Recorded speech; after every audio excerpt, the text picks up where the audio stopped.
¡Oh! Tardamos porque nos hicieron una limpia primero.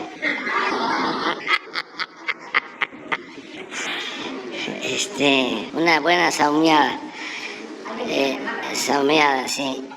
Los científicos nuestros.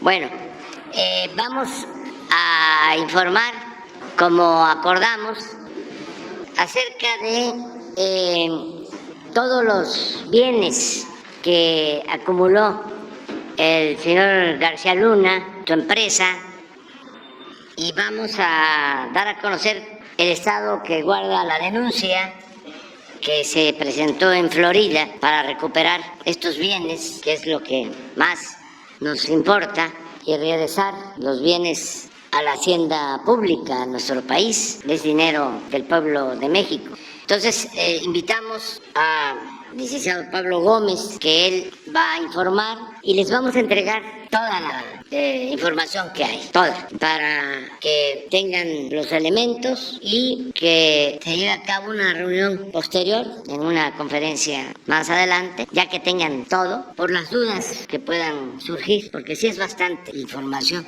Ahora van a ver solo lo fundamental, lo introductorio, lo esquemático, pero se les van a entregar todos los respaldos. Y luego Rosa Isela nos va a explicar en qué consiste todo esto, que esto no es nada de lo que van a ver toda esta instalación, ¿no?, llamada búnker.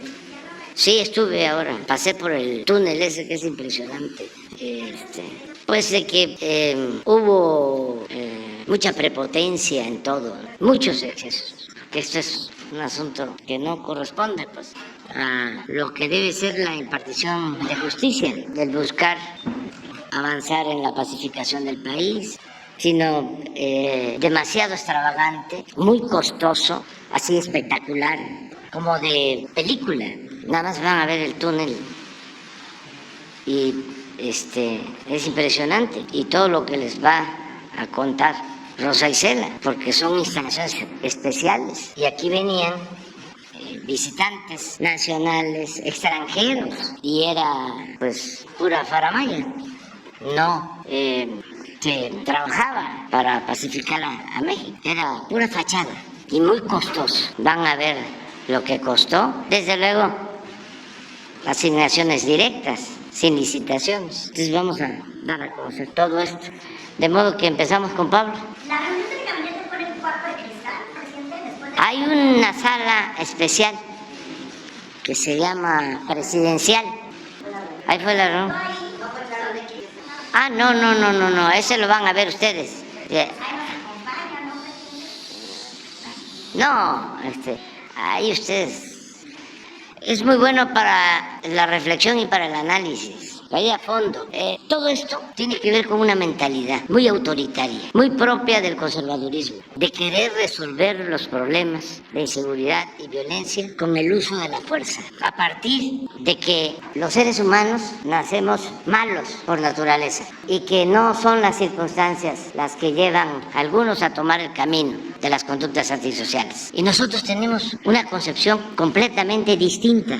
Por eso los de la derecha, el conservadurismo en México, en Estados Unidos, cuando digo abrazos, no balazos, se ríen, porque yo estoy convencido que no se puede enfrentar la violencia con la violencia. Yo estoy convencido de que no se puede enfrentar el mal con el mal. El mal hay que enfrentarlo haciendo el bien. Entonces son posturas distintas. Nosotros estamos enfrentando el problema de la inseguridad y de la violencia atendiendo las causas, fortaleciendo valores culturales, morales, espirituales, mejorando la situación económica, social del pueblo, mejorando los salarios, que haya trabajo, que los jóvenes tengan oportunidad de estudiar, que puedan ocuparse, tener un empleo, que la autoridad dé un buen ejemplo, que no se permita la corrupción, que no se permita la impunidad. Pero ¿qué piensan los conservadores? La gente con concepciones autoritarias, aquí y en Estados Unidos, que todo lo van a resolver con robocots, con armas, sometiendo por la fuerza. Y eso está demostrado que no funciona, porque puede tener resultados transitoriamente, pero solo atendiendo las causas que originan la inseguridad y la violencia se puede vivir en una sociedad mejor. Ahora, uno de los coordinadores del Partido Republicano ayer planteó de que van a presentar una iniciativa para que las Fuerzas Armadas de Estados Unidos intervengan en México para el combate al narcotráfico, en especial para evitar, según él, que llegue de México el fentanilo de Estados Unidos. De una vez fijamos postura. Nosotros no vamos a permitir que intervenga ningún gobierno extranjero, y mucho menos que intervengan Fuerzas Armadas de un gobierno extranjero en nuestro territorio. Y desde hoy vamos a iniciar una campaña de información a los mexicanos que viven, trabajan en Estados Unidos y a todos los hispanos para informarles lo que estamos haciendo en México y cómo esta iniciativa de los republicanos, además de irresponsable, es una ofensa al pueblo de México, una falta de respeto a nuestra independencia, a nuestra soberanía. Y si no cambian su actitud y piensan que van a utilizar a México por sus propósitos propagandísticos, electoreros, politiqueros, nosotros vamos a llamar a que no se vote por ese partido, por intervencionista, inhumano, hipócrita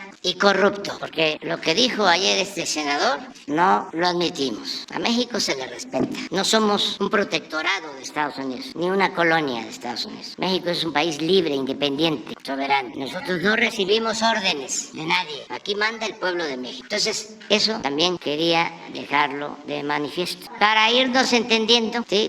Porque esto ellos lo están haciendo con propósitos propagandísticos. Ya agarraron lo del fentanilo, que es responsabilidad de México. Aquí nosotros no producimos fentanilo y nosotros no tenemos consumo de fentanilo. Y lamentamos mucho lo que está pasando en Estados Unidos. ¿Pero por qué no atienden ellos el problema? ¿Por qué ellos no combaten la distribución del fentanilo en Estados Unidos? Los carteles de Estados Unidos que se encargan de distribuir el fentanilo, y más a fondo, ¿por qué no atienden a sus jóvenes? ¿Por qué no atienden su problema grave de descomposición social? ¿Por qué no atemperan el incremento constante al consumo de las drogas? ¿Por qué incluso permiten que sean legales las drogas en Estados Unidos? Como lo que hablábamos de estas pastillas autorizadas incluso por la Agencia de Salud de Estados Unidos, supuestamente para quitar el dolor y que no producían adicción, cuando se demostró que sí producían adicción, y no solo eso, causaron la muerte a miles de estadounidenses. ¿Qué hicieron entonces los del Partido Republicano? ¿Por qué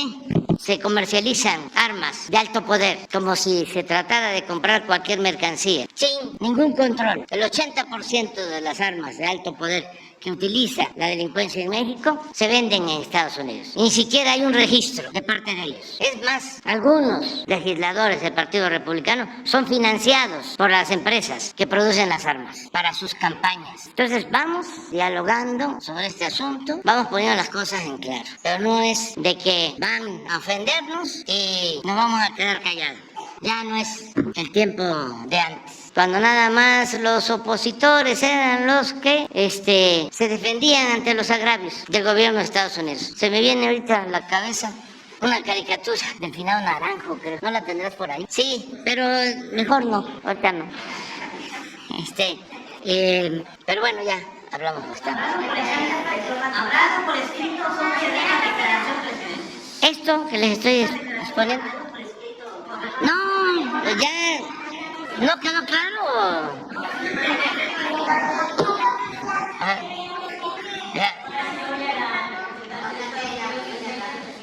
Ese es otro asunto. Buenos días. Para continuar con la información que se han ido dando en relación con la trama de corrupción encabezada por una persona que se encuentra hoy declarado culpable en un tribunal de Brooklyn, Genaro García Luna, vamos a presentarle más datos. Durante los años de 2006 a 2012, 12 entidades del gobierno federal suscribieron 10 contratos con empresas involucradas en el entramado García Luna por un monto total de 316.675.995 dólares. Ninguno de esos contratos fue sometido a licitación alguna y casi todos fueron contratados con empresas extranjeras. Aunque esas empresas extranjeras formaban parte de una trama de corrupción dirigida por García Luna. En esta etapa, tal entramado contractual está dispuesto de la siguiente manera. La empresa Nice Systems, que tuvo 3 contratos, la empresa Numbac Inc., esta es muy importante, posteriormente siguió funcionando, fueron otorgados 2 contratos por parte de la Policía Federal, que a cargo del comisionado Esparza, y en uno de los cuales intervino Luis Cárdenas Palomino, entonces titular de la División de Seguridad Regional, que actualmente está preso, pero por otro motivo, no por pero está denunciado por estas cosas. El monto de los contratos fue de 14,5 millones. Luego fueron otorgados a la empresa Numbac Inc. 5 contratos por parte del órgano administrativo de prevención y readaptación social, que son las prisiones, a cargo del comisionado Eduardo Enrique Gómez García, con la participación de Gonzalo Villarreal Guerra como coordinador general de los centros federales. El monto ascendió a $233,075,995. En el periodo 2012-2018, como se explicaba la vez pasada, esta trama de corrupción no solamente operó bajo el gobierno panista, sino también bajo el gobierno priista subsecuente, porque ya en ese momento ya estábamos en una situación muy desarrollada del sistema PRIAN, ¿no? Visto como sistema, que eso no es una serie de relaciones casuísticas, sino es todo un desarrollo que tiene ya carácter histórico, ¿no? Y que se expresa en la vida cotidiana y política del país. En el periodo 2012-2018 se suscribieron 19 contratos por un total de $410,101,358.51 y $363,866,666.60 moneda nacional. Otra vez la empresa Numbac Inc. fueron otorgados 9 contratos cuando estaba a cargo del CISEN el señor Eugenio Imas Gispert, por un total de más de $44 millones y 15 millones de pesos. Y cuando estaba a cargo como director general el ciudadano Alberto Basbás Sacal, por un monto de $52,200,000 pesos. La empresa Numbac Technologies Inc.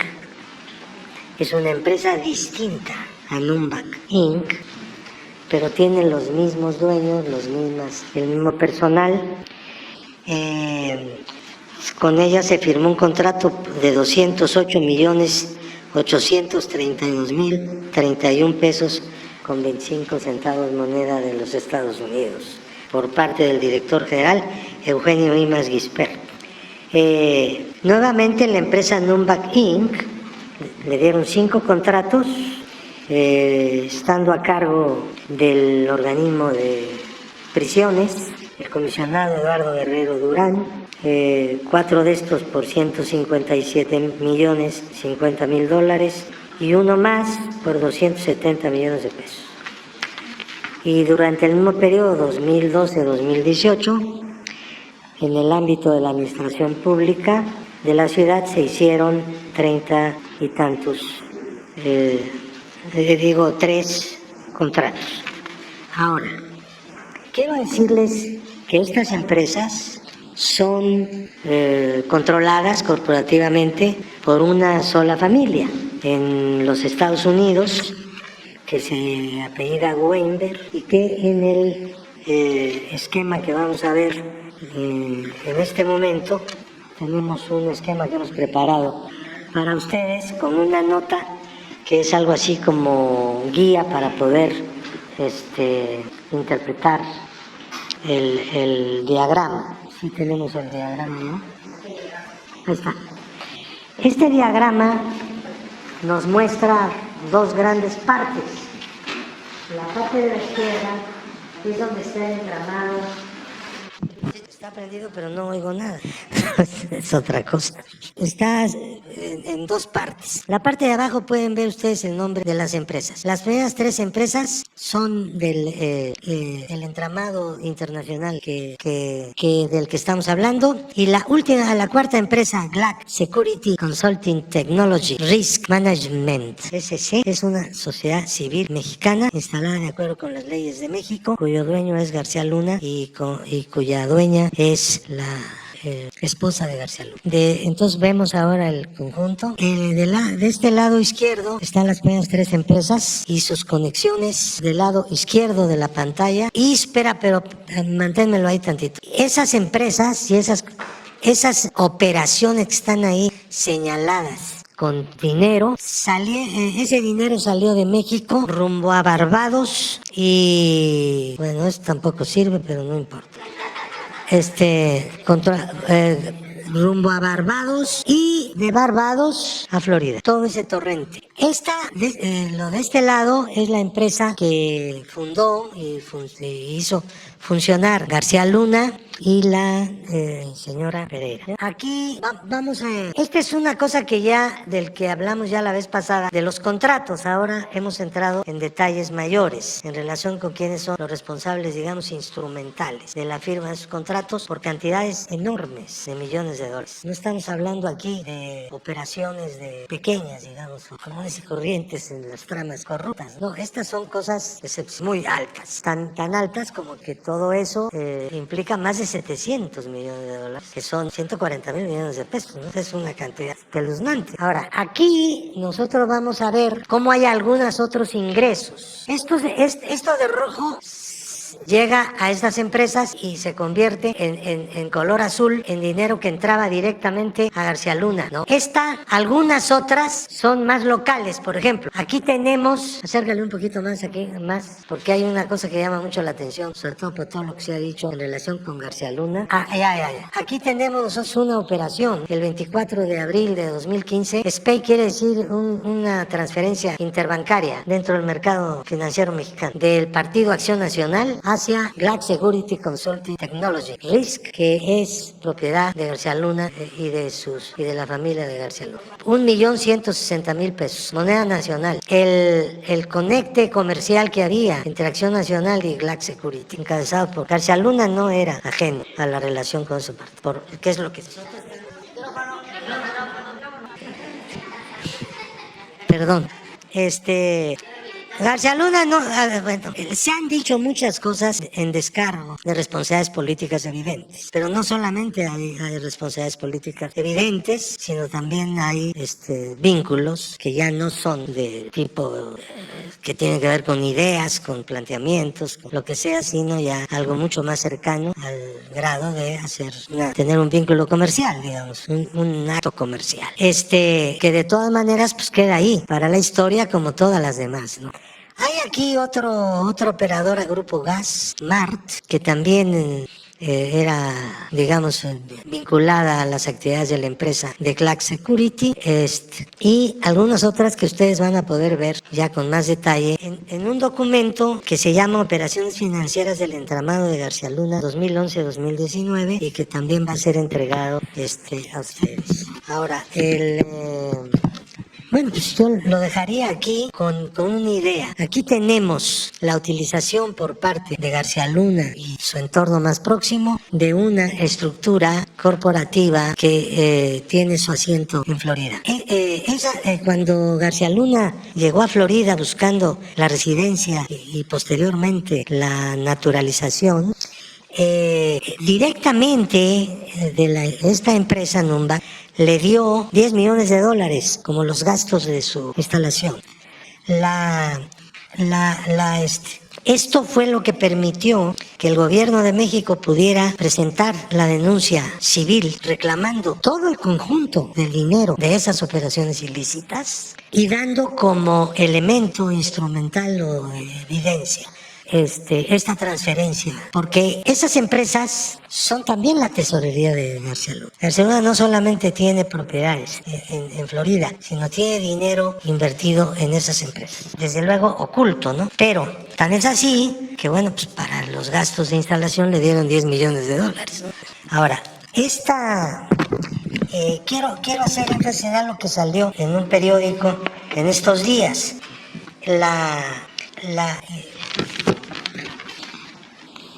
La esposa de García Luna no es simplemente, digamos, un familiar del jefe del operativo, sino que ella participa. Ella compareció en Brooklyn y explicó cuál era el origen del dinero que ellos tienen. Explicó los sueldos, explicó actividades de otro tipo, etcétera, etcétera.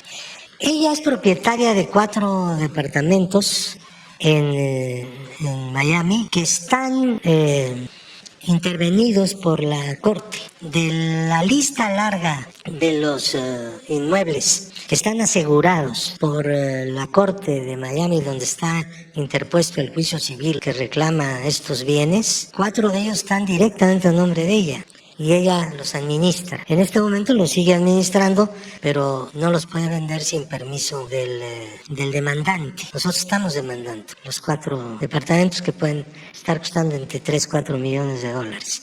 No, los 4. Ahora, esto es pertinente por todo lo que se trató de utilizar, de lo que se decía o no decía en el juicio de Brooklyn. Es decir, el único testigo de descargo, o la única testigo de descargo de García Luna fue su propia esposa, para dar un testimonio enteramente falso. Ella está denunciada por el gobierno de México a través de la UIF por operaciones con recursos de procedencia ilícita y algunos otros delitos predicados al ORPI. Al igual que varios de sus familiares que han sido pues beneficiarios de parte de este inmenso botín que se generó a través de la Secretaría de Seguridad Pública en la época de García Luna y de la Secretaría de Gobernación en la época de Osorio Chong. Claro, deben, no solamente están denunciados, están abiertas las carpetas de investigación, hemos estado insistiendo en la Fiscalía de que es necesario ya la solicitud de las órdenes de aprehensión. Contra todo es ellos. Los Weinberg están denunciados en México. Estos de la holding norteamericana están denunciados por el gobierno mexicano ante la Fiscalía General de la República y están en la carpeta de investigación de la Fiscalía. Ahora, vamos a presentar dentro de unos días quizá, si nos lo permite el presidente y si lo considera conveniente, este entramado, pero amplificado de otros, en donde están Cárdenas, Palomino, en fin, hay una serie de gentes que tienen entramados. Aquí pueden ustedes ver cómo esa empresa Numbac, lo van a ver le da dinero a Cárdenas Palomino, directamente Numbac, en una transferencia. Lo van a poder ver con detalle, está también por escrito. Todo eso está por escrito para no perdernos. Lo importante de estos diagramas es tratar de ver de un solo vistazo un conjunto de cosas y luego entrar en el papel que les vamos a dar a ustedes en todos los detalles para ver las cosas. La técnica del análisis de inteligencia financiera consiste no solamente en analizar una persona u otra de manera aislada, eso no tiene ningún sentido, no lleva a nada, sino el entorno de cada uno, el conecte de cada una de las personas con otras empresas, con otros individuos que van generando un entorno de operaciones y de relaciones, como esto que he mencionado yo, ¿no? Aquí. Y es así como se hacen las estructuras de las operaciones con recursos de procedencia ilícita en todos los países del mundo. No se hacen por parte de pocos ni de cosas aisladas, ¿no? Eso no funcionaría. Bueno, yo lo dejo, presidente.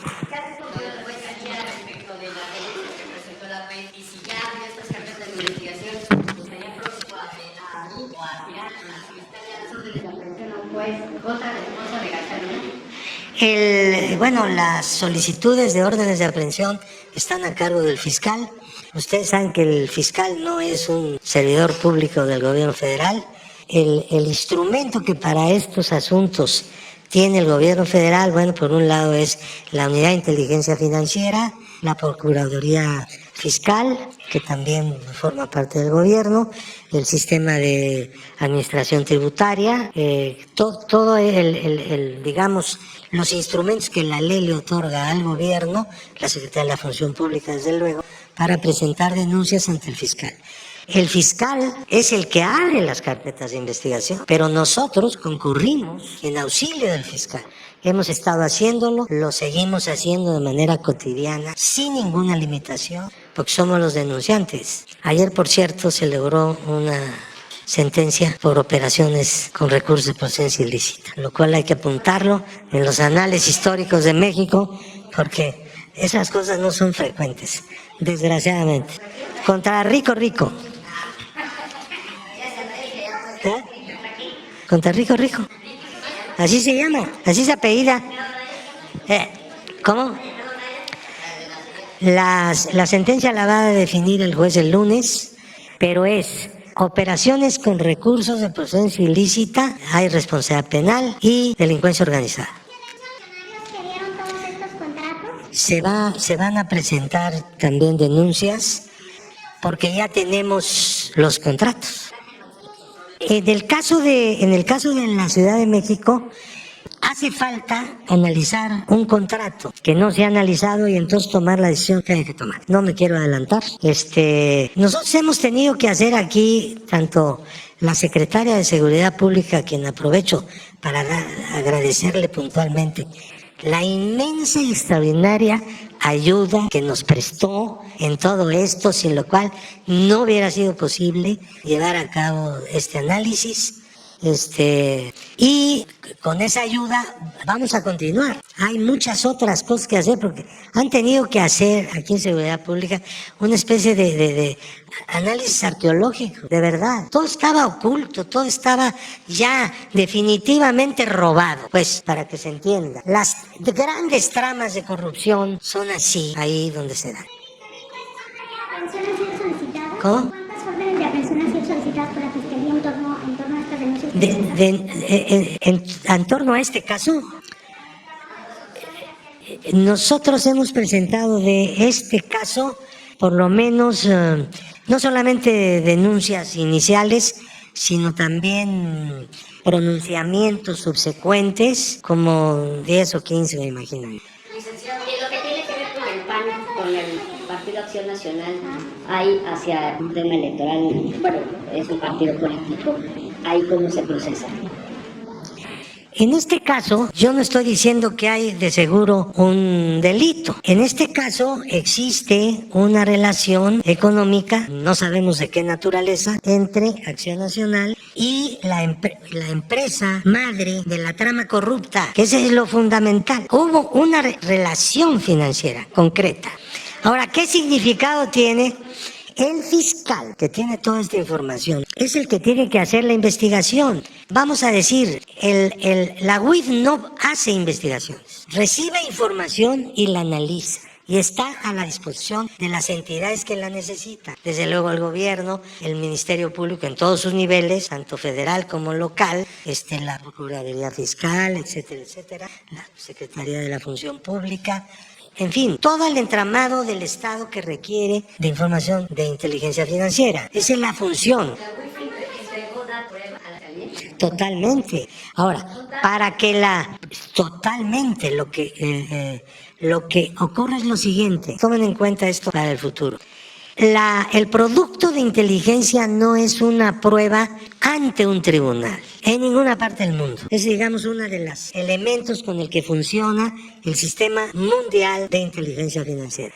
Qué bueno que no lo es, porque debe intervenir el Ministerio Público y convertir la información de inteligencia, que es exacta y proviene de la fuente original, convertirla a través de la autorización del juez o del mandato judicial en prueba plena en un tribunal de justicia. Es así como funcionan las cosas. Por eso nosotros todo lo que hacemos se lo entregamos al fiscal.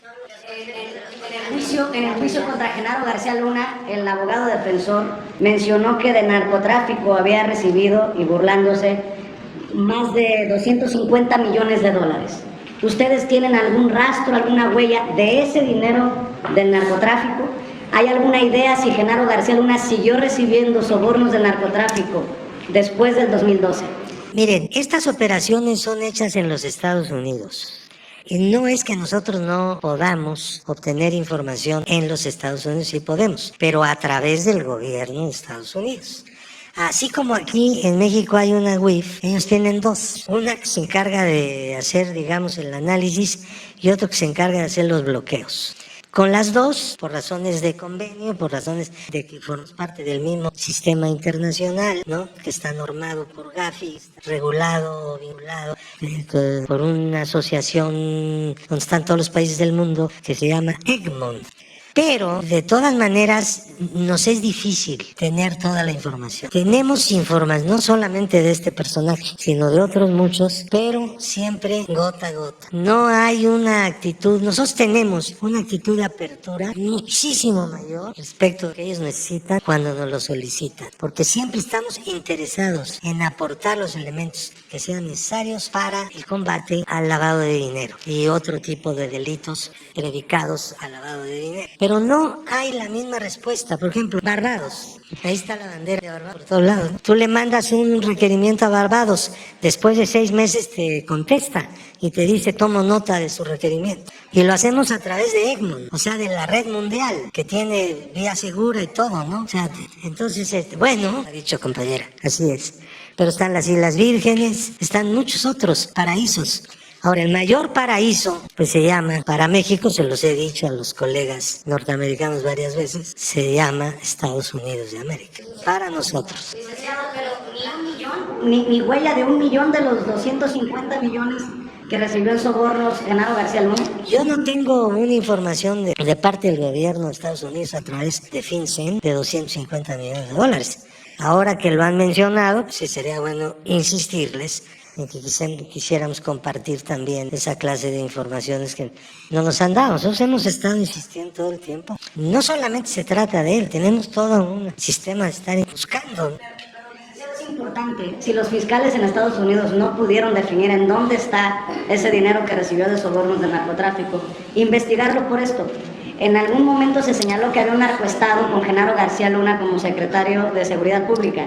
Si hay manera de demostrar que esa empresa de Genaro García Luna recibía de alguna manera todavía financiamiento de narcotráfico, estamos hablando de un narcopartido por hacer vínculos de alguna manera con esas empresas, hablando de Acción Nacional. Pues esa pregunta sería bueno que hicieran ustedes en el lugar donde hay que hacerla. Ahí. Yo no puedo tomar esa interlocución.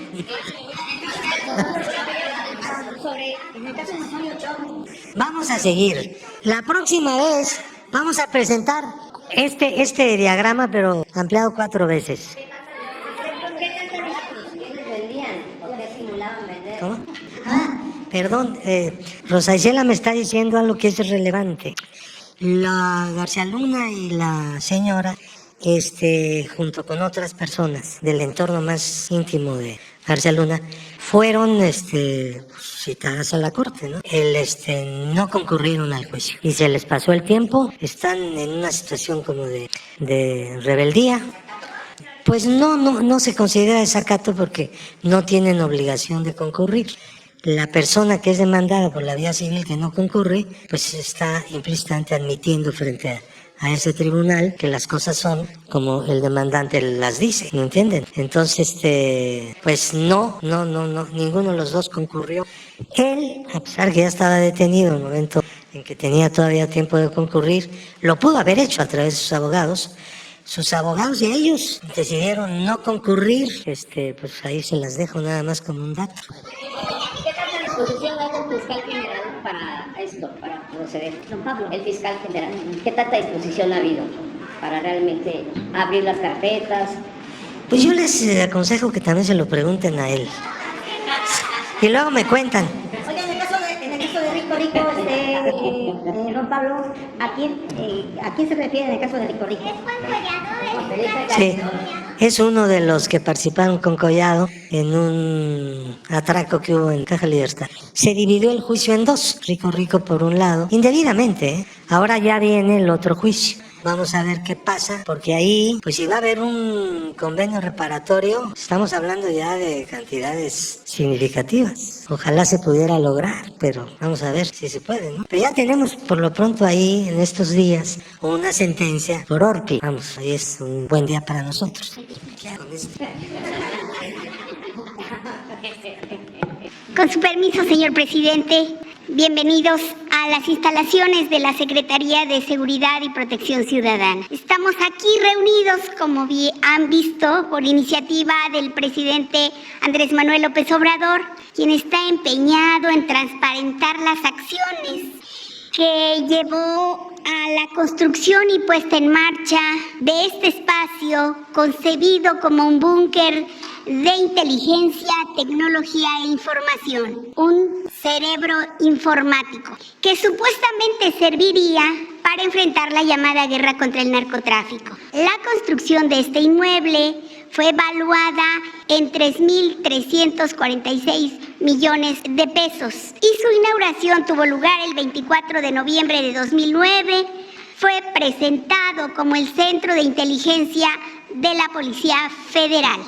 Se creó con un nivel superior y 3 subterráneos en los que se ubicaron módulos de seguridad, operaciones, alertas nacionales e instalaciones estratégicas con generación de energía, planta de reciclado de agua y clima propios. Lo equiparon con sistemas informáticos supuestamente, insisto, supuestamente conectados a más de 600 puntos en el país y 169 sedes y estaciones de la Policía Federal. En la sala de operaciones que van a ver a continuación, se colocaron pantallas receptoras de cámaras de video vigilancia, donde se monitoreaban los puntos estratégicos en todo el país, aeropuertos, carreteras federales, cruces fronterizos, entre otros, para labores de inteligencia. A través de las pantallas de monitoreo se tenían enlaces con equipos de vigilancia aérea para, según esto, realizar el seguimiento de operativos que supuestamente se realizaban en vivo, cuando en realidad eran grabaciones a destiempo. El megaproyecto no alcanzó su objetivo de integrar los sistemas nacionales en una sola base de datos. No hubo confianza de parte de las Fuerzas Armadas para mandar la información. Ahí están los centros de datos de las operaciones del pasado reciente. La realidad, como lo van a ver a continuación, este espacio era usado principalmente para que García Luna invitara a personajes de la vida pública, política, para demostrar la supuesta fuerza de inteligencia y el trabajo de la Policía Federal. Llenaron este centro de pantallas para apantallar. El entonces presidente Felipe Calderón declaró públicamente que, basado en la serie policíaca de Estados Unidos 24 horas, decidió construir un sistema tecnológico como el que veía en la televisión.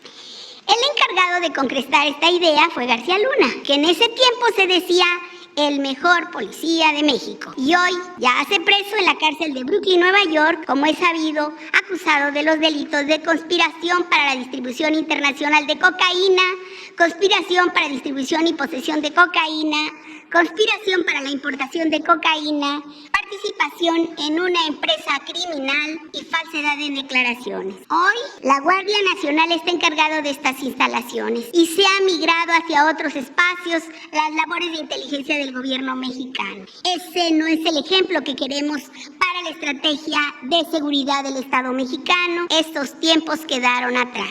Ahora, encabezado por el presidente, hay un gabinete de seguridad que se reúne diario y que busca la construcción de la paz en México en coordinación con todas las autoridades de los 3 niveles de gobierno. Nosotros le apostamos a la atención de las causas que generan la violencia para evitar que nuestros jóvenes sean cooptados afectados por la delincuencia, al mismo tiempo que actuamos con inteligencia y planeación operativa. Enarbolamos las políticas del gobierno del presidente López Obrador. Cero corrupción, cero impunidad y cero complicidad. Tenemos clara nuestra misión y compromiso. El compromiso es con el pueblo de México. Muchas gracias. Acompañado de Genaro García Luna, el zar de la guerra contra el narcotráfico, Felipe Calderón Hinojosa inauguró el 24 de noviembre de 2009 el llamado Centro de Inteligencia de la Policía Federal, mejor conocido como el Búnker, una construcción de 3 pisos subterráneos, 10.580 metros cuadrados, que albergaría toda la base de datos de los sistemas nacionales y estatales para tener el control tecnológico de la inteligencia y el espionaje nacional. El Búnker pronto se convirtió en la síntesis de los delirios de grandeza de Genaro García Luna y de Felipe Calderón Hinojosa, pero también en uno de los proyectos más onerosos, opacos y fallidos de su sexenio. El Búnker, como la estela de luz del Bicentenario, fueron símbolos de un gobierno faraónico que privilegió lo espectacular y lo violento por encima de lo eficaz. La construcción de este centro de inteligencia tuvo un costo de 3.365 millones de pesos en contratos otorgados de manera directa, sin licitación, a 29 empresas y 3 universidades. La mayor tajada de los contratos le correspondió a Teléfonos de México, con 1.252 millones de pesos, es decir, el 37% del presupuesto. La segunda empresa más beneficiada fue Tradeco Infraestructura, a la que se le pagaron 534 millones de pesos por la construcción del llamado edificio inteligente, que quedó incompleta. La transnacional Hewlett Packard recibió 309 millones de pesos por 10 contratos para instalar la infraestructura informática para la operación de la Plataforma México. La operación de la Plataforma México tuvo un costo de más de 4.294 millones de pesos entre 2007 y diciembre de 2012, según el libro blanco elaborado por la propia Secretaría de Seguridad Pública. El Búnker es una mezcla de la paranoia al estilo hitleriano de García Luna y de su megalomanía. Por eso, mandó a construir un túnel de 400 metros que conecta directamente su oficina de la entonces Secretaría de Seguridad Pública con los 3 pisos del Centro de Inteligencia. El túnel está climatizado e iluminado las 24 horas del día, un túnel que ni el Chapo Guzmán tenía. Además, se construyeron 4 módulos de seguridad, operaciones, alertas nacionales e instalaciones estratégicas. Cuenta con una sala de operaciones al estilo de las series y películas norteamericanas de comandos de control. Se instalaron mapas georreferenciados y todas las bases de datos más importantes, como el Registro Nacional de Vehículos, el Registro de Huellas Digitales, Fotografías y ADN. Aunque el proyecto completo del Búnker jamás alcanzó a integrar en una sola base de datos los sistemas nacionales, García Luna presumió su nuevo centro de inteligencia con periodistas amigos de los horarios estelares de las televisoras como Carlos Loret de Mola, Joaquín López Dóriga o Carlos Marín, entre muchos otros. Entre sus visitantes más importantes estuvieron la exprocuradora de Estados Unidos, Janet Napolitano, la exdirectora de la DEA, Michelle Leonhardt, y el exjefe de la Interpol, Ronald Noble. Por supuesto, no faltó el apoyo de la pareja presidencial. Felipe Calderón Hinojosa y Margarita Zavala acompañaron a García Luna a presumir la inauguración del Búnker justo cuando la DEA y otras agencias norteamericanas investigaban ya al superpolicía de ese sexenio por recibir millonarios sobornos del cártel de Sinaloa y de otros grupos delictivos. El Búnker jamás afectó ni debilitó a los cárteles, mucho menos ayudó a disminuir la violencia ni la inseguridad pública. Por el contrario, 2010 y 2011 se convirtieron en los años más sangrientos de un sexenio que mantuvo un narcotúnel político con los grandes capos de la droga.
Vamos a, no será bueno para, a ver, pues, vamos. Compañera, compañera, 4, vamos ahí. Oye, ahora. Buenos días, presidente. Buenos días a todas y a todos. Nancy Flores, de la revista Contralínea. Presidente, pues estamos aquí en este lugar tan emblemático por lo que significó para Genaro García Luna. No solo se trata de la tecnología, sino de los datos, de la información tan sensible a la que tuvo acceso, información que pues no tenían otras agencias. Se habla incluso de que este búnker tenía conexión con algunas otras agencias de otros países, ¿no? También con la Interpol e incluso con Estados Unidos. Esta información, pues al final acabó siendo parte de esta alianza de Genaro García Luna con el cártel de Sinaloa. Ya se sabe, porque las autoridades de Estados Unidos así lo han documentado, que Genaro García Luna fue socio del cártel de Sinaloa y bueno, ya la secretaria Rosa Isela mencionaba estos 5 cargos. Presidente, preguntarle si en su gabinete ya hicieron algún análisis de cómo penetró el cártel de Sinaloa, qué tanta información tuvo, cuánto se dañó la seguridad nacional de nuestro país por esta alianza criminal que se sostuvo en el gobierno calderonista y que por supuesto no hay que olvidar, Genaro García Luna era la mano derecha de Felipe Calderón. Bueno, yo creo que sí hay elementos para sostener de que imperó durante el gobierno de Calderón un narcoestado, porque fue un gobierno de principio a fin, violatorio de la Constitución, un gobierno, como lo dijimos en su momento, espurio. No hay que olvidar los antecedentes. A Calderón lo impusieron los oligarcas de México. Él no ganó la elección. Hubo un fraude orquestado en el que participaron funcionarios públicos, el presidente Fox, los medios de información, las cúpulas empresariales. Fue una asociación de intereses para evitar que se llevara a cabo un cambio verdadero en el país. Al final, esto para los jóvenes, a Calderón se le impuso con una supuesta ventaja del 0.5%. Pero hay evidencias, pruebas de que en Guanajuato, y esto explica muchas otras cosas que se están padeciendo hasta la actualidad, porque en esa elección tomaron las casillas, todas. Y esto confesado por el secretario de gobierno de ese entonces. Existen las pruebas. Lo grabaron en una reunión, se publicó ese testimonio en el periódico AM de León. Y ellos hablan de que le aportaron 300,000 votos falsos a Calderón. Si la diferencia fue de 240,000 solo con ese operativo en un estado, se prueba que no ganó. Pero no solo fue eso. En Nuevo León, Natividad González Parás, que era gobernador, se metió porque hubo un acuerdo con los gobernadores del PRI para apoyar al PAN. Como después, cuando fue candidato el licenciado Peña Nieto, hubo un acuerdo para que los gobernadores del PAN y dirigentes del PAN apoyaran al PRI. Fox no llamó a votar por la candidata de su supuesto partido, Josefina Vázquez Mota. Llamó a votar por Peña Nieto. Es que tenemos que recordar todo esto porque si no, no entendemos cómo se fueron presentando las cosas. Y lo mismo sucedió en Sonora. El gobernador Burs ayudó en el fraude. Y en Coahuila, y tenemos los testimonios del gobernador, que por cierto está preso, de Tamaulipas, las llamadas de la maestra del Bester, las llamadas del secretario de Comunicaciones de ese entonces de Fox con el gobernador de Tamaulipas, agradeciéndole por la participación en el fraude. Bueno, el propio testimonio de Fox diciendo, claro que participé, pero no me descubrieron. La prueba es que no me hicieron nada. Esto es lo que él dice. No lo puedes volver a poner. Entonces, ¿qué hace Calderón? Primero demuestra que no tiene autoridad moral, que no tiene principios, que no tiene ideales, que es un ambicioso vulgar. Bueno, está también de manifiesto su frase cuando le hace una entrevista Denise Dresser, es la de Televisa, ¿verdad? Denise Merkel. Y dice, oye, ahí está la entrevista. Pero tú, aceptas toda la guerra sucia en contra de López Obrador. Estamos en campaña. Cuando se lanzaron con todo, con la frase de que yo era un peligro para México, que por cierto la acuñó un publicista estadounidense y que era embajador de Estados Unidos, después Shahrukh Khan participó. Bueno, el conteo de votos estuvo a cargo de una empresa del cuñado de Calderón y de Brando, que una vez que hacen el fraude es que le vende la empresa a Carlos Slim. O sea, todo esto sucede. Entonces le dice Denise Merkel, pero tú sabes de esto y lo permites. Y él contesta, mira, Denise, como dicen en mi pueblo, haya sido como haya sido. Entonces eso refleja bien la personalidad de Calderón. Él tiene instintos autoritarios y es un prototipo de la derecha y el conservadurismo en México. Entonces él es un partidario del uso de la fuerza. Está convencido. Bueno, hasta el día que juzgaron a García Luna, su último comunicado sobre este tema, ¿qué dice? Yo ordené el combate a los narcotraficantes y lo volvería a hacer. O sea, yo les declaré la guerra y lo volvería a hacer. Porque es una manera de pensar, de ser. Por eso somos muy distintos. Por eso siempre hablo de que existe el pensamiento conservador y existe el pensamiento liberal. Pero no solo Calderón. Hay millones que piensan de esa manera. En la mano dura, en mátalos en caliente, en que hay que barrer, hay que limpiar. Otra cuestión que es muy ilustrativa es esa conversación que narra el que fue gobernador de Coahuila, Moreira. Cuando dice Moreira que tienen un diálogo y le pregunta a Calderón por una persona y le dice, hay que castigarlo, le dice Moreira. Y Calderón le dice, no, hay que eliminarlo. Y dice Moreira, Felipe, fíjense para que Moreira haya dicho eso. Felipe, me diste miedo. Miren, el arquitecto Pani era muy cercano a Obregón y una vez le preguntaron, oiga, si usted que es tan cercano a Obregón, ¿usted qué es tan cercano a Obregón? ¿Por qué no le pide que le ayude para que usted sea el próximo presidente de México? Usted es un hombre inteligente, sería muy bueno. Estaba en Hacienda. La respuesta de Pani es muy ilustrativa. Es que yo no estaría dispuesto a mandar a matar a nadie, porque en aquel tiempo, precisamente en ese periodo, fue lo del asesinato de Serrano y lo de Huixquilac en Morelos, y así era.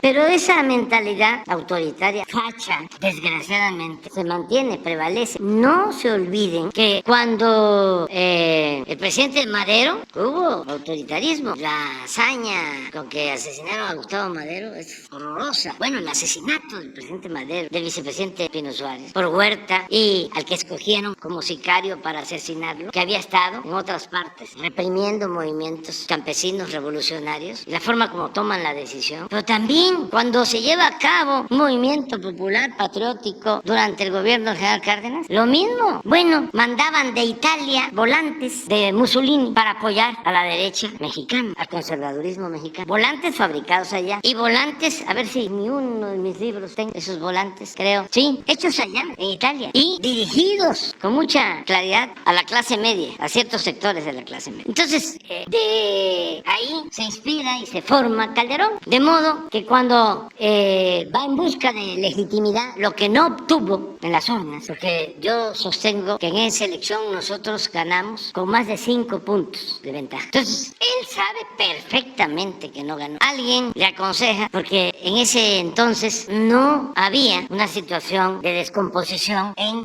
el tema de la inseguridad. Había, desde luego, desde hace tiempo, narcotráfico y violencia, pero si se ven los niveles que habían antes, ahorita los vamos a ver. Pon la lámina también de homicidios. No era para una reacción así, entrando al gobierno sin un diagnóstico, sino con fines espectaculares para legitimarse. O sea, una compañera que no sé si... miren, esto lo mandaban desde Italia en la época... Estos volantes son de un archivo. Obrerismo sí, justicia social sí, bienestar económico sí, organización sindical sí, comunismo no. Mira, esto es un error de Italia. ¿Por qué? Es traición a la patria, tiranía soviética, esclavitud ignominiosa, odio y destrucción. Miren cómo se llamaba la confederación. Confederación de la clase. Y hay otros, ¿no? A ver, también hecho en Italia, también confederación de la clase. Bueno, a ver, miren, aquí estaba Fox. Este es exactamente 18. Aquí, no había. Estos son homicidios. Y declara la guerra aquí. Y mira, desde que toma posición, creo que es aquí, ¿no? 18, aquí. Aquí es donde sale ya vestido de militar, que va a Chilpancingo. Apachingán. Llega a Uruapan en avión y dice el gobernador de ese entonces que no lo veía porque venían todos vestidos de verde y el general secretario de ese entonces pues es corpulento y venía también Vallejo, que ahora es el ingeniero nuestro que también es corpulento, que era auxiliar del general secretario en ese entonces. Entonces estaba a punto de decirle el gobernador al general secretario y el presidente cuando se aparece. Su chamarra verde y su gorra, y todavía en el camino hacia Pachingán, que es tierra caliente, le dice, oye, ¿no te vas a quitar la chamarra? Dice, hay mucho calor allá. No, y se la aventó así con chamarra y ahí fue a declarar la guerra. Aquí, a pegarle un garrotazo a lo tonto. Él, el que le aconsejó, los que estaban detrás de él, o los que lo mal aconsejaron, quién sabe, ¿no? Pero él le pegó sin duda un garrotazo a lo tonto, a la avispero. Y a partir de ahí, aquí, estos 2 años, 10 y 11, son los mayores índices de letalidad. En los enfrentamientos, todos los heridos eran rematados. Eran más los muertos en los enfrentamientos que los heridos y detenidos. Eran mátalos en caliente. Y esa era la idea, de querer resolver el problema así. Entonces, es un asunto de fondo. No es que a este hombre se le ocurre hacer un búnker y el túnel y... No, por eso también los condecoraban, porque esa mentalidad no solo...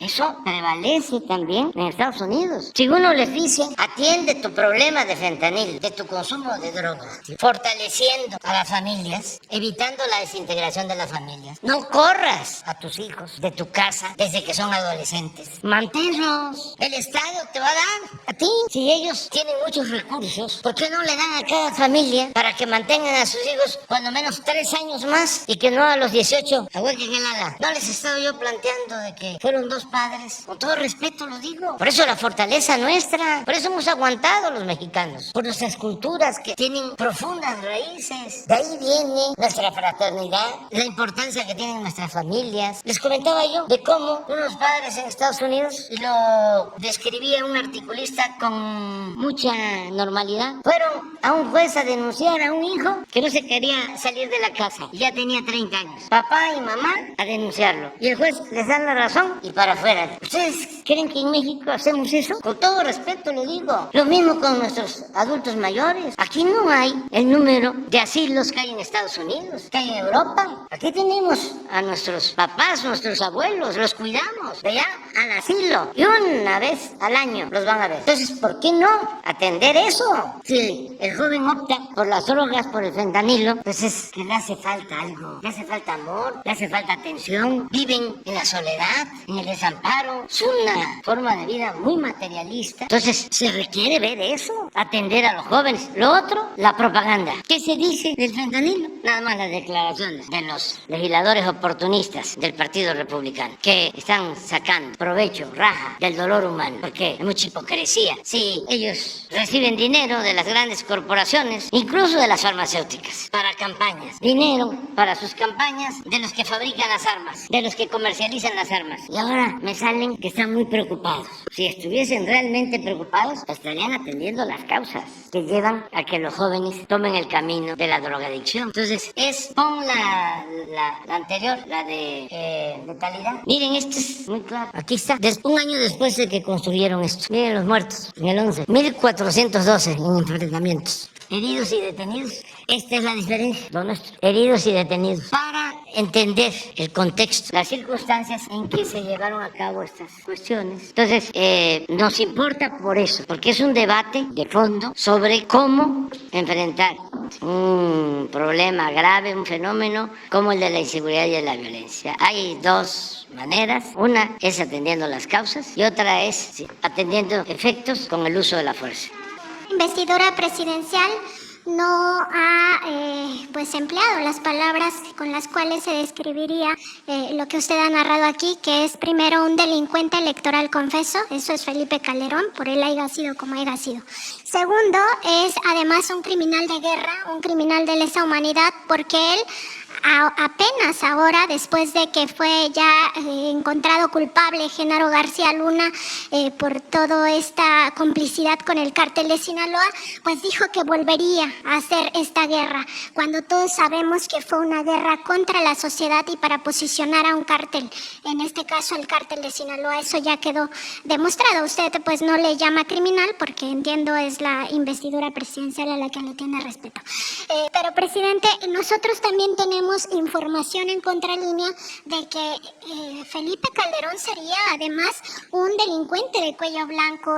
Tuvimos acceso al expediente de la Unidad de Inteligencia Financiera, donde se revelan varias operaciones presuntamente de lavado de dinero, donde él utiliza fundaciones y asociaciones que crea con su esposa Margarita Zavala para obtener recursos y además aplicarlos en su activismo político. Muchos de esos recursos vienen, por ejemplo, de contratistas de petróleos mexicanos.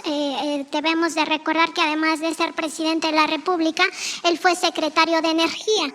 Otros recursos ni siquiera se conoce el origen. Incluso el propio Instituto Nacional Electoral le negó el registro a esta asociación civil que buscaban convertirla en el Partido México Libre, porque hay un monto aproximado de más de 8 millones donde no se sabe el origen de estos recursos.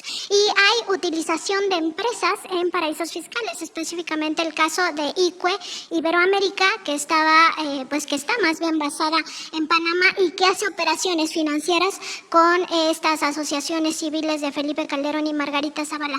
Aprovechando que está aquí el licenciado Pablo Gómez, preguntar si la UIF ya presentó denuncia por todo este expediente donde tienen pues ampliamente documentadas estas operaciones que serían presuntamente con recursos de origen ilícito. Gracias, presidente. Pues sobre Calderón en particular no hay denuncia. Y no se Es presentaría. parte de pues, todo esto de García Luna, sí existen implicaciones. Pero nosotros no hemos presentado una denuncia porque yo planteé desde que tomé posesión de que el juicio a expresidentes tenía que ser apoyado por la gente. Y en su momento presenté una solicitud para llevar a cabo una consulta. Lo hice para que no quedara la duda de que si el pueblo lo demandaba, se iba a llevar a cabo la investigación contra los expresidentes. Pensaron que no lo iba a presentar, la presenté, se llevó a cabo la consulta, aunque muchos votaron por que se enjuiciaran los expresidentes, no se llegó al porcentaje que exige la ley y la consulta no fue vinculatoria. Presidente, hay un clamor social de que ya se le investigue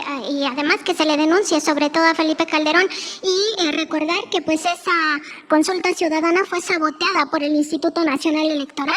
Los consejeros incluso salieron a decir que esa consulta no debía existir, que no tenían dinero, Sí. no pusieron las mesas. Sí, pero se llevó a cabo y nosotros ganamos la presidencia en contra del Instituto Electoral y de la mafia del poder. Si resulta, a partir de toda esta investigación, sobre todo lo relacionado con García Luna, de que hay una vinculación, que sí él sabía, lo que se ha venido Seguramente sabía, sosteniendo. presidente, no se Sí. puede advertir Sí. que no sabe. Yo soy más escéptico en esto o pienso más en lo estructural. De lo que no tengo duda es que Calderón tiene un pensamiento autoritario. Lo otro, no tengo todos los elementos. Pero de que tiene un instinto autoritario, incluso que cree que es normal, no tengo duda. Es una especie de lo que pasaba antes cuando la corrupción se veía como algo normal. Se le decía a los hijos, estudia para que cuando seas grande seas como don fulano, un reverendo ladrón. O sea, el pensamiento conservador es muy autoritario, muy violento. Son los partidarios del uso de la fuerza, de la eliminación de las personas, de la pena de muerte. Es una mentalidad que existe. De eso es lo que yo estoy seguro. Y desde luego muy inmoral, muy conservador, de dos caras. Me acuerdo cuando vino el Papa, no Francisco, el otro, ¿sí? Que llegó ahí, ¿sí? Que va ahí, esta es una misa popular masiva, ¿no? Y él llega ahí a confesarse, digo, a comulgar. ¿Cómo voy a practicar una religión así? Sí, el cristianismo, como otras religiones, tiene que ver con valores, tiene que ver con la honestidad, tiene que ver con el amor al prójimo. Y cómo esa creencia está desprendida de la actuación, pues ya con ir a confesar, ir a comulgar los domingos, ya con eso quedo liberado para volver a hacer lo mismo y volver el domingo a dejar en cero el marcador de nuevo. Muy hipócrita, pero insisto, no solo es Calderón, es un pensamiento autoritario que se da en todos lados. Ayer, imagínense, la presidenta del Perú entregándole un pergamino a Vargas Llosa, que va a recibir un reconocimiento a su país, de quien fue impuesta por una élite autoritaria que ha entregado los recursos naturales de su país a extranjeros, que tiene injustamente en la cárcel al presidente que eligieron los peruanos. Y ahí van, esa es la derecha. No estoy hablando de cualquier persona, no es, ¿cómo se llama el señor que hizo esto? García Luna, es Vargas Llosa. Entonces, ese es el fondo. Entonces, no hay denuncia, va a depender mucho. ¿Qué tal que García Luna hable? Sería muy bueno, lo dije ayer, y no solo por los involucrados en México, sino qué pasó con las agencias. ¿No se dieron cuenta? Vamos a suponer que los engañó, aceptando, dirían los abogados que están también de moda ahora, sin conceder, que no se dieron cuenta que no hace falta una reforma en esas agencias, porque no es posible que conviviendo, además trabajando juntos, premiándolo, no se hayan dado cuenta. Entonces, si hace falta, pues que salga todo, y ojalá y el señor García Luna hable cómo fue subiendo, escalando, y sus vinculaciones con Fox, sus vinculaciones sobre todo con Calderón. Con Calderón se hicieron cosas muy extrañas, pero ya dije, nosotros preguntamos a la gente y no es muy fuerte la venganza, y si estamos metidos en esto es porque esto va a ayudar mucho a purificar la vida pública, o sea, la no repetición, que no se repita. Por eso les molesta a algunos, porque quisieran que continuara lo mismo. No. Tenemos que combatir la corrupción, no solo evitando que se dé la corrupción, sino señalando que se trata de una pandemia, de una peste que no debemos permitir para nada.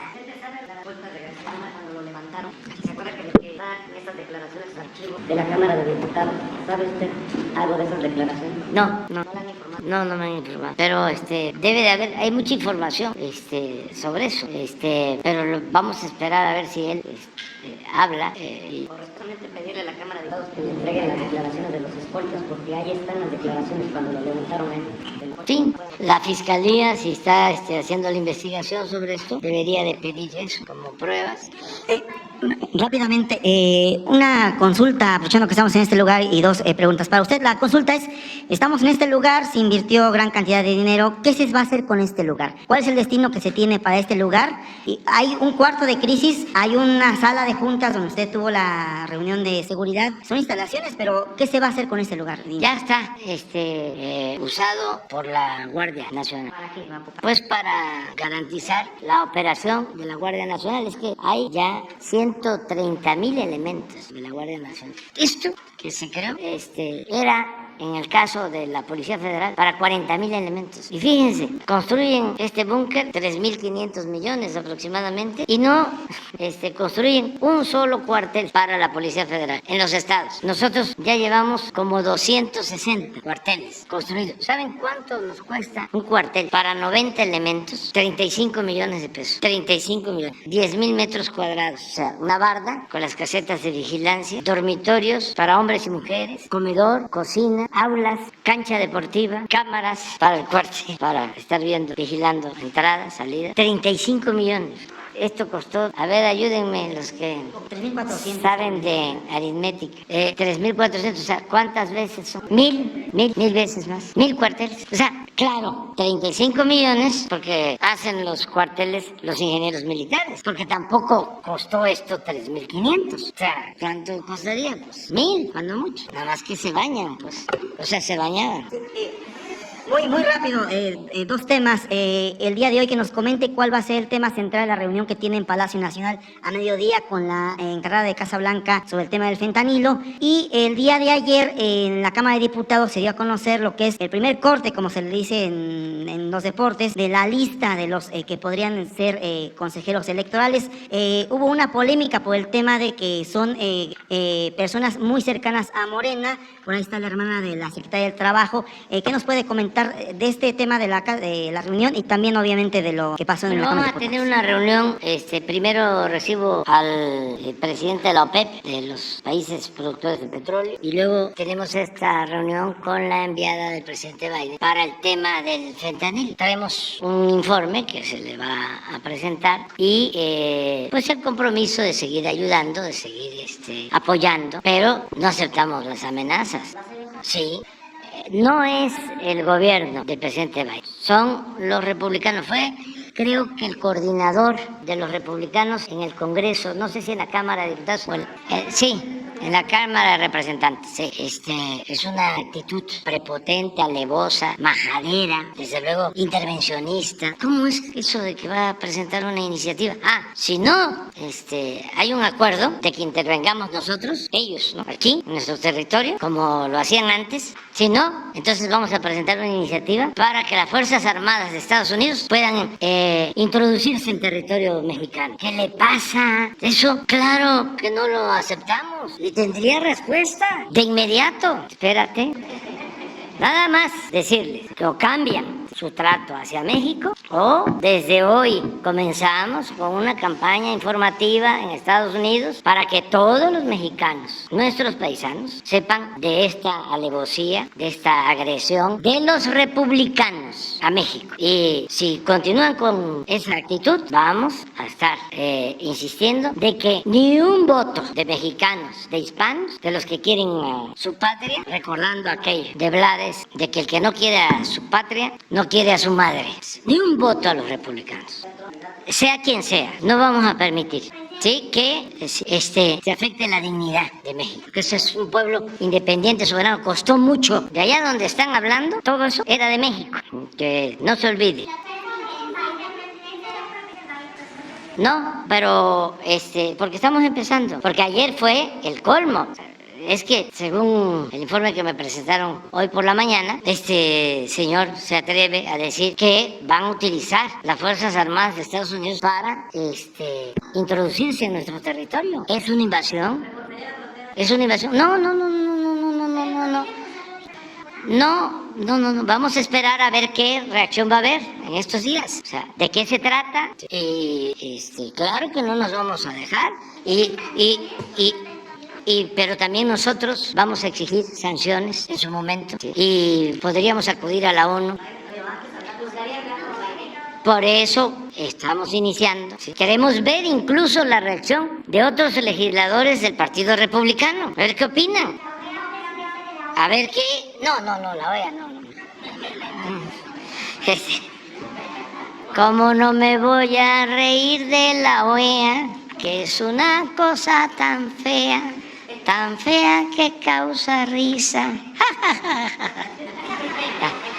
Vámonos a desayunar. Adiós.